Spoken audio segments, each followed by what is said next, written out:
Ben ritrovati con i TG Flash di New Sicilia. Si è riunita il Comitato Provinciale per l'Ordine e per la Sicurezza Pubblica dedicato alla festività di Sant'Agata in programma fra il 3 e il 5 febbraio. La riunione era finalizzata alla messa a punto delle pianificazioni di safety e security necessarie ad assicurare una cornice di assoluta sicurezza e una manifestazione particolarmente sentita e partecipata da cittadini e turisti che torna nella sua veste tradizionale dopo 2 anni di interruzione dovuta alla pandemia. I carabinieri di Taormina hanno denunciato 2 catanesi in quanto ritenuti responsabili di spendita di monete falsificate. I militari si sono subito messi alla ricerca dei 2 giovani, rintracciandoli poco dopo a bordo della loro autovettura mentre si allontanavano da Sant'Alessio Siculo.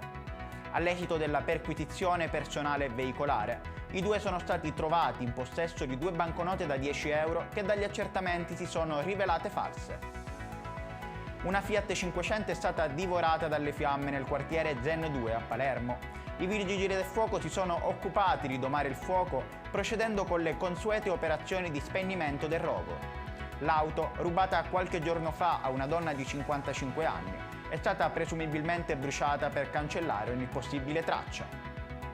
Addio alla palermitana Luciana Caminita, pioniera nel campo della musica in città. Aveva 87 anni e cantava negli ultimi anni in un locale di Palermo. Madre del DJ Dario Caminita e del musicista Giovanni, negli anni 60 aveva rilevato insieme al marito il primo nightclub in città, Le Mirage. Tra gli ospiti vi erano anche alcuni VIP come Marcello Mastroianni e Sofia Loren.